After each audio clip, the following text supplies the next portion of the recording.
सभी प्रिय साधकों को नमस्कार। साधकों, आज मैं आपसे कोई मंत्र नहीं बांटने आया हूँ। आज मैं आपको किसी साधना की विधि नहीं देने आया हूँ। आज मैं आपको उस द्वार पर खड़ा करने आया हूँ जहाँ से आगे या तो मनुष्य पैदा होता है या फिर आध्यात्मिक भ्रम राग बन जाता है। आज का जो विषय है वह है मणिपुर चक्र। बहुत ध्यान से सुनिए। स्वाधिष्ठान तक आप बहते थे, भावनाओं में, अनुभवों में, सुख दुख की लहरों में। वहाँ आंसू भी थे, वहाँ आनंद भी था, वहाँ उतार चढ़ाव भी थे। लेकिन मणिपुर में बहाव समाप्त हो जाता है। यहाँ नदी नहीं है, यहाँ पहाड़ है, और वो भी आग का पहाड़।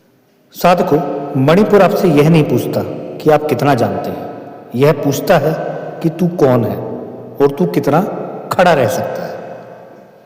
यहाँ रोना काम नहीं आता, यहाँ भावुकता काम नहीं आती, और सब ठीक है वाली मीठी मीठी आध्यात्मिक बातें भी यहाँ आते ही जलकर राख हो जाती हैं।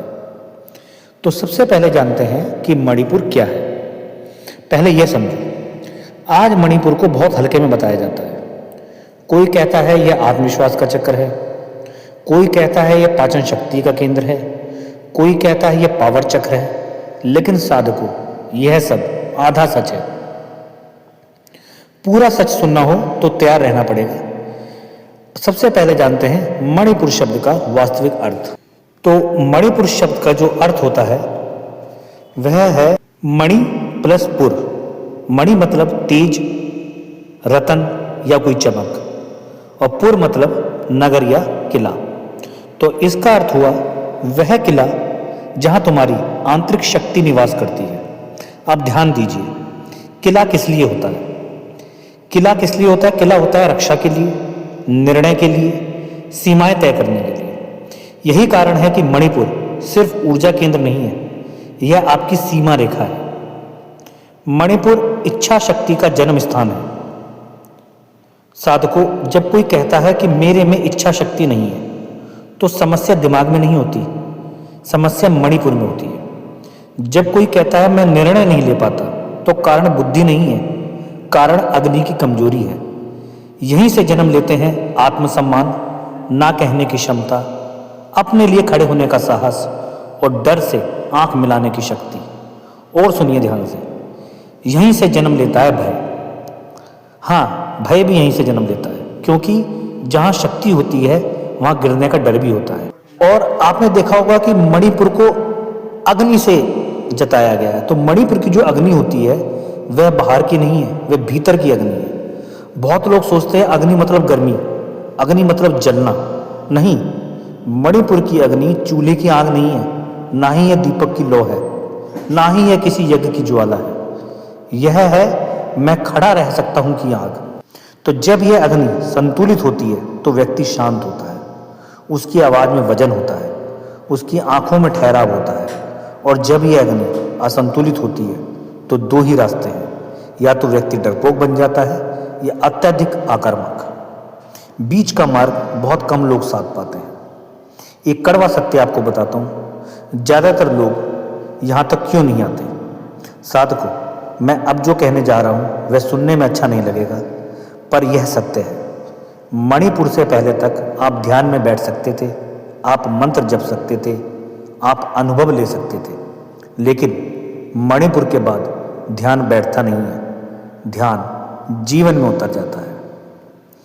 अब ध्यान आपसे सवाल पूछता है कि तू क्या चाहता है, तू क्या सह रहा है, तू कहाँ झुक रहा है, और तू किससे डर रहा है। और साधकों, यहीं ज़्यादातर लोग पीछे हट जाते हैं। क्यों?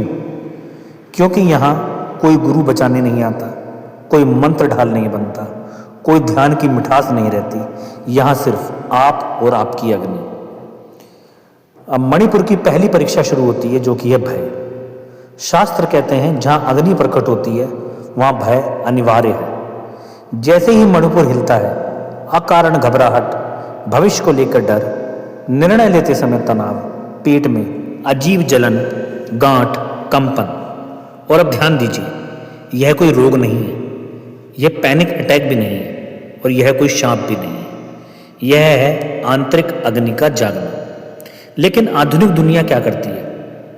डर को दबाती है, डर से भागती है और डर को बीमारी बना देती है। ऋषि कहते थे जो अग्नि से भागा वही जीवन भर डरता रहा।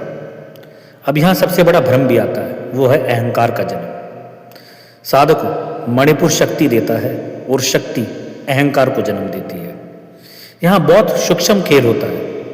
आप महसूस करने लगते हैं मैं सही हूँ, मेरी समझ अलग है, मुझे कोई समझ नहीं सकता, और यही साधक चुपचाप गिरने लगता है। इसीलिए ऋषि चेतावनी देते थे कि जो अग्नि को अपनी पहचान बना बैठा वह जल ही जाएगा। तो याद रखिए, अग्नि साधन है, पहचान नहीं। अब एक सवाल आता है कि पेट ही इसका केंद्र क्यों बनता है? तो ध्यान दीजिए, डर जो है पेट में लगता है और तनाव भी पेट में ही जाता है और आत्मविश्वास भी पेट से ही उठता है। क्यों?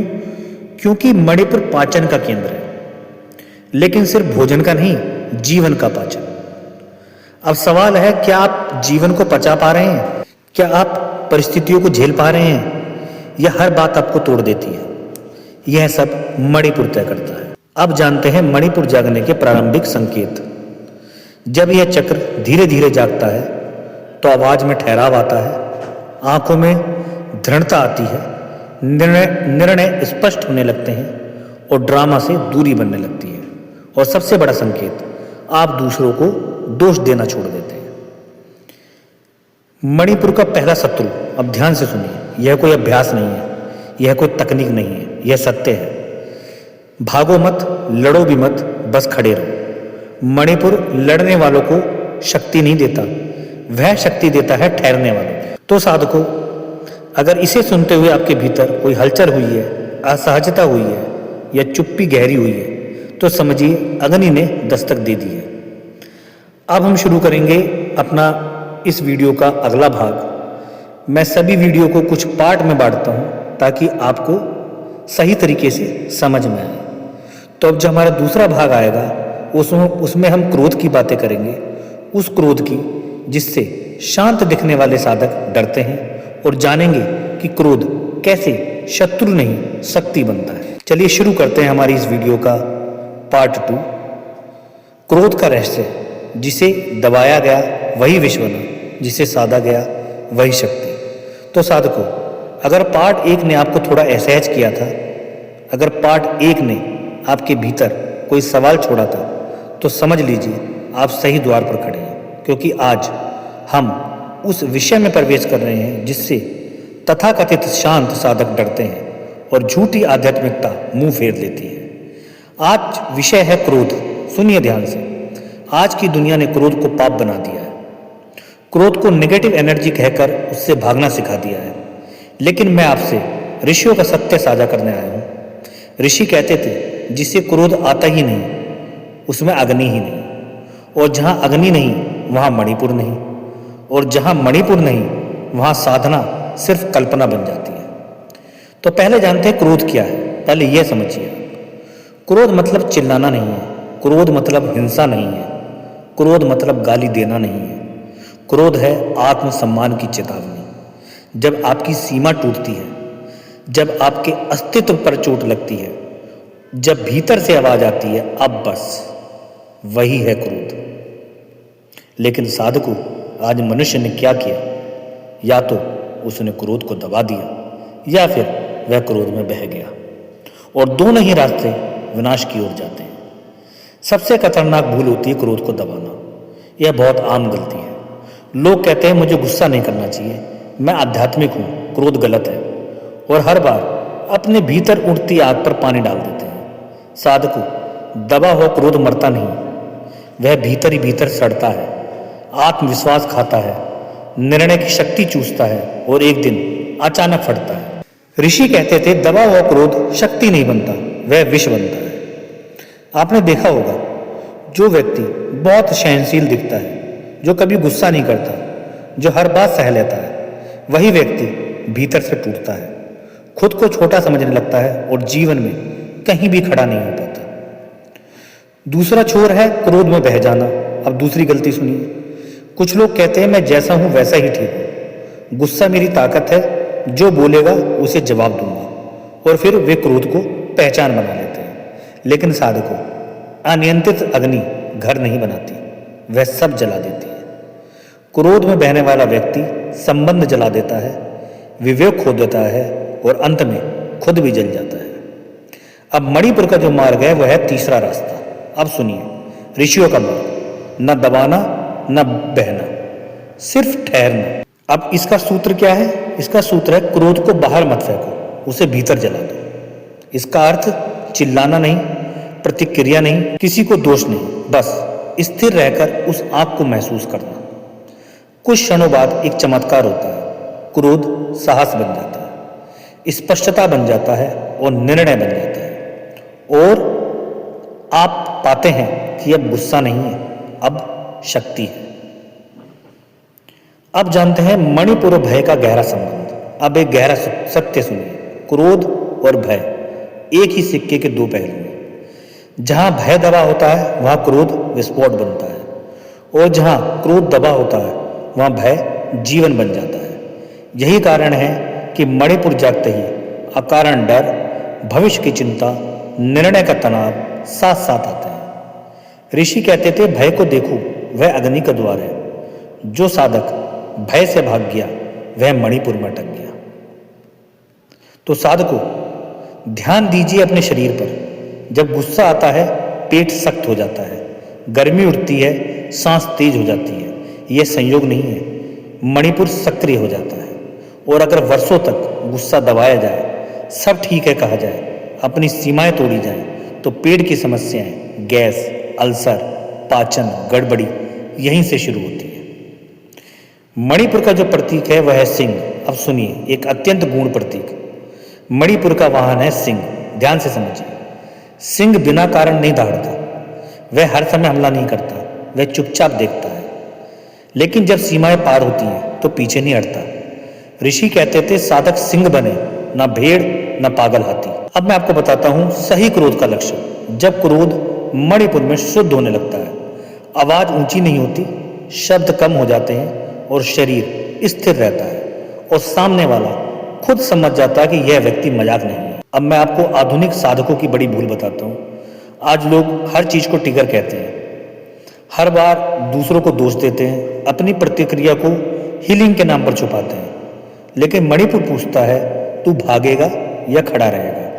मणिपुर में कोई थेरेपी नहीं बचती, कोई शब्द नहीं बचते, सिर्फ ठहराव बचता है।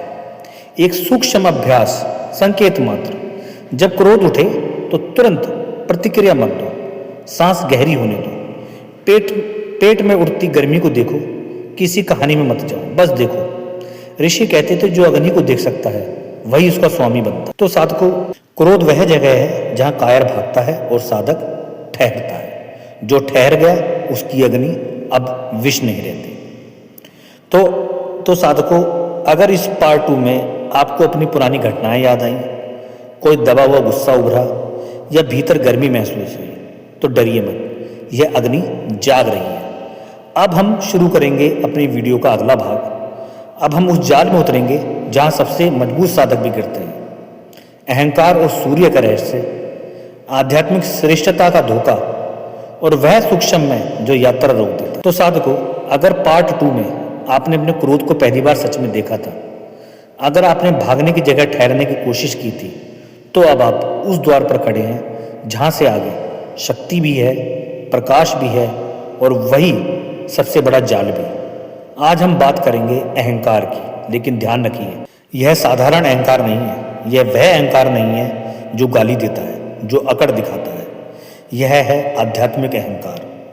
मणिपुर और सूर्य, बाहर का नहीं भीतर का। मणिपुर चक्र का अधिष्ठाता है सूर्य, लेकिन मैं साफ कह रहा हूं, यह आकाश में दिखने वाला पीला गोला यहां विषय नहीं है। यह है भीतर का सूर्य। भीतर का सूर्य मतलब आत्मविश्वास की रोशनी, मैं खड़ा रह सकता हूं की अनुभूति, दिशा देने वाली स्पष्टता, नेतृत्व की स्वाभाविक शक्ति। यही कारण है जब मणिपुर सक्रिय होता है तो लोग आपकी बातें सुनने लगते हैं, आपकी उपस्थिति महसूस होने लगती है, बिना जोर लगाए आपका प्रभाव बनता है, और यही सबसे बड़ा खतरा जन्म लेता है। साधकों, यह अहंकार चिल्लाता नहीं है, यह घोषणा नहीं करता कि मैं महान हूं। यह बहुत मीठे शब्दों में आता है। यह कहता है, मैं थोड़ा अलग हूं, मेरी ऊर्जा भारी है, लोग अभी तैयार नहीं है, मैं अकेला ही ठीक हूँ। ध्यान दीजिए, यह मैं कभी गलत नहीं लगता। यही कारण है कि साधक दूसरों से कटने लगता है, संवाद कम हो जाता है, करुणा सूखने लगती है और वह सोचता है मैं बहुत आगे आ गया हूँ। यहाँ पर एक कठोर वाक्य है, जहाँ मैं मजबूत हुआ वहाँ यात्रा रुकी। अब इसे समझिए कि अहंकार यहीं क्यों जन्म लेता है। मन कहता है मैं शक्तिशाली हूँ, मैं जानता हूँ, मैं सही हूँ, और यहीं अहंकार जन्म लेता है। ध्यान रखिए, अहंकार बुरा नहीं है। अहंकार असंतुलित शक्ति का लक्षण है। शक्तिशाली साधक अकेले क्यों हो जाते हैं? आपने देखा होगा, कुछ साधक बहुत दृढ़ होते हैं, बहुत स्पष्ट बोलते हैं, बहुत अनुशासित होते हैं, लेकिन उनके आसपास कोई नहीं टिकता। क्यों? क्योंकि मणिपुर का असंतुलन व्यक्ति को कठोर बना देता है, भावनात्मक रूप से दूर कर देता है, सही होने का नशा दे देता है। साधक को सूर्य अगर बहुत तेज हो जाए तो जीवन जला देता है। अब हम समझेंगे उस अंतर को, अहंकार और तेज के अंतर को। ऋषियों ने बहुत सुंदर भेद बताया है। अहंकार मतलब जलाने वाली गर्मी और तेज मतलब पोषण देने वाली ऊष्मा। अहंकार वाला साधक बोलता ज्यादा है, साबित करता है और टकराव चाहता है, और तेज वाला जो साधक है वह कम बोलता है, उपस्थित रहता है। यहाँ पर एक आत्म परीक्षण करते हैं, एक सच्चा प्रश्न आपसे। अब अपने आप से एक प्रश्न पूछिए कि जब कोई आपकी बात काटता है, आपकी समझ को नकारता है, आपको गलत ठहराता है, तो भीतर क्या होता है? अगर तुरंत साबित करने की इच्छा, चुभन, मैं सही हूं का भाव, तो समझिए अहंकार सक्रिय है। अगर भीतर शांति, स्पष्टता, जरूरत पर सीमित प्रतिक्रिया, तो समझिए अग्नि संतुलित हो रही है। तो चलिए अब जानते हैं सूर्य साधना का रहस्य। प्राचीन साधक सूर्योदय में मौन रखते थे और सूर्य को घूरते नहीं थे, सूर्य को महसूस करते थे। क्यों? क्योंकि उद्देश्य शक्ति बढ़ाना नहीं था, उद्देश्य था स्थिरता। सूर्य का सही प्रभाव आत्मविश्वास देता है पर श्रेष्ठता नहीं, नेतृत्व देता है पर नियंत्रण नहीं। आधुनिक साधना की जो सबसे बड़ी भूल है वो यह है कि आज की दुनिया आत्मविश्वास को अहंकार बना रही है, नेतृत्व को प्रभुत्व और स्पष्टता को कठोरता, और कहती है कि यही मणिपुर है। नहीं साधु, यह अग्नि का विकार है। अहंकार का सबसे सूक्ष्म रूप, अब सबसे खतरनाक जाल सुनिए। यह न क्रोध है न घमंड, यह है नैतिक श्रेष्ठता।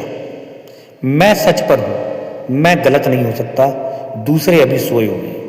ऋषियों ने इसे कहा धर्म का अहंकार, और यही सबसे ज्यादा साधकों को गिराता है। तो साधकों, पार्ट 3 का जो सबसे निर्णायक वाक्य है वह है, साधकों इसे भीतर बैठा लो आप, कि जिस दिन तुम्हारी शक्ति तुम्हें बड़ा दिखाने लगे, समझ लेना अग्नि असंतुलित है। अगर इसको सुनते हुए आपको अपनी कठोरता दिखी, किसी रिश्ते की याद आई, या भीतर कोई चुप्पी गहरी हुई, तो डरिए मत, यह अहंकार का पर्दा हट रहा है। अब हम चलते हैं हमारी वीडियो के अगले भाग में, जो कि है पार्ट 4, जहां पर ना कोई गुरु बचाता है, कोई ज्ञान काम नहीं आता, सिर्फ आप और आपकी शुद्ध अग्नि। तो साधकों, अगर आप यहां तक आ गए हैं तो समझ लीजिए आप भीड़ में नहीं हैं, आप जिज्ञासा में नहीं हैं, आप परीक्षा में हैं। क्योंकि मणिपुर का यह अंतिम चरण कोई शिक्षा नहीं है, यह निर्णय का बिंदु है। अब पहला और सबसे बड़ा प्रश्न, कैसे पता चले कि मणिपुर पार हुआ या नहीं? यहाँ बहुत लोग भटकते हैं, क्योंकि यहीं पर ही जो है सबसे ज्यादा भ्रम होता है। तो मणिपुर पार होने के सच्चे संकेत, ये बिल्कुल अनुभव पर आधारित है, कल्पना नहीं है। शक्ति होते हुए भी दिखाने की इच्छा समाप्त हो जाती है। अब ध्यान दीजिए, आप कर सकते हैं, आप नेतृत्व कर सकते हैं, आप जवाब दे सकते हैं, लेकिन आपको साबित करने की जल्दी नहीं रहती। पहले जहां शब्द उठते थे, अब वहां मौन आ जाता है। ऋषि कहते थे जिसे अपनी शक्ति दिखानी पड़े, उसकी शक्ति अभी कच्ची है। दूसरा होता है निर्णय कठोर नहीं, स्पष्ट हो जाते हैं। अब आप बहस नहीं करते, सफाई नहीं देते, सफाई मांगते भी नहीं, आप बस निर्णय लेते हैं। निर्णय के बाद मन भारी भी नहीं होता। तीसरा है अकेलापन नहीं, एकांत जन्म लेता है। यह बहुत सूक्ष्म अंतर है। अकेलापन शिकायत लाता है, कटुता लाता है, कोई समझता नहीं कि पीड़ा देता है, और एकांत शक्ति देता है, स्पष्टता देता है और भीतर स्थिरता लाता है। ऋषि कहते थे जो एकांत में स्थिर है वही अग्नि पार कर चुका है। चौथा है पेट में अग्नि तो रहती है लेकिन मन में नहीं। अब एक बहुत ही सूक्ष्म संकेत सुनिए, पेट में गर्मी है लेकिन जलन नहीं है, भीतर बल है लेकिन बेचैनी नहीं है। अग्नि अब शरीर में है, मन में नहीं। अब आती है अंतिम परीक्षा, जिसे ग्रंथ भी बहुत कम बताते हैं। अब ध्यान से सुनिए, मणिपुर की अंतिम परीक्षा ध्यान में नहीं आती, ये जीवन में आती है। कोई आपको चुनौती देगा, कोई आपके सम्मान पर चोट करेगा, कोई आपकी शक्ति को नकार देगा, कोई आपकी नीयत पर प्रश्न उठाएगा। और सवाल यह नहीं होगा कि आप जवाब क्या दोगे, सवाल होगा क्या भीतर कुछ हिलता है या नहीं। समझ रहे हैं आप? अगर भीतर उबाल नहीं उठा, साबित करने की जल्दी नहीं हुई और मन शांत रहा, तो समझ लीजिए अग्नि शुद्ध हो चुकी है। सबसे सूक्ष्म पतन, जहां बुद्धिमान भी गिरते हैं। अब आखिरी जाल सुनिए, यह ना क्रोध है, ना अहंकार, ना घमंड, यह है नैतिक श्रेष्ठता। जब भीतर यह भाव उठता है कि मैं सही हूं, मैं सत्य पर हूं, दूसरे अभी समझ नहीं पाए, यही है धर्म का अहंकार। ऋषि कहते थे जहां सत्य का अहम आया वहां साधना समाप्त हुई। अब मैं आपको बताता हूं अंतिम सूत्र जो अग्नि को पार कराता है। अब कोई विधि नहीं है, कोई अभ्यास नहीं है, कोई मंत्र नहीं है, सिर्फ एक वाक्य, मैं भी गलत हो सकता हूं। बस यही इसका अंतिम सूत्र है। जिस दिन यह वाक्य कमजोरी नहीं लगे, डर ना दे और भीतर शांति ले आए, तो समझ लीजिए मणिपुर खुल चुका है। अब आता है मणिपुर से अनाहत में प्रवेश का रहस्य। अब एक गहरा रहस्य सुनिए, मणिपुर को आप खोलते नहीं है, मणिपुर शुद्ध होता है। कई लोग बोलते हैं ना कि मुझे मणिपुर अपना जागृत करना है, कभी भी जागृत नहीं होता है, यह शुद्ध होता है। और जब वह शुद्ध होता है तो शक्ति दबाव नहीं बनाती, शक्ति करुणा में ढलने लगती है, नियंत्रण संरक्षण बन जाता है और तभी अनाहत अपने आप खुलने लगता है। ऋषि कहते थे अग्नि जब जलना छोड़ दे तभी वह प्रेम बनती है। अब देखिए यहां पर आपका गुस्सा शांत हो गया, आपकी जो अग्नि है उसने जलना छोड़ दिया, तो अब क्या होगा? अब करुणा ही आएगी, प्रेम बनेगा। तो साधकों, इस पूरी मणिपुर यात्रा का सार यह है कि जो शक्ति को साध ले वह आगे बढ़ता है और जो शक्ति बन जाए वह वहीं रुक जाता है। पर यात्रा यहां नहीं रुकती साधकों। अगर आपने इस पूरी मणिपुर श्रृंखला को सिर्फ सुना नहीं, सिर्फ पसंद नहीं किया, बल्कि अपने जीवन से जोड़ा है, तो समझिए अब आप खोज में नहीं है, अब आप तैयार हैं। अगला द्वार है अनाहत चक्र, प्रेम, करुणा और टूटने की शक्ति का केंद्र। अगर आप चाहते हैं कि इस पे कुछ इस तरीके का ही वीडियो बना के ज्ञान आपके आगे प्रस्तुत करा जाए, तो सिर्फ कमेंट में अनाहत चक्र लिखिए और एक बार कमेंट में हर हर महादेव जरूर लिखिए। फिर मिलेंगे ऐसी ही और यात्रा में, तब तक के लिए हर हर महादेव।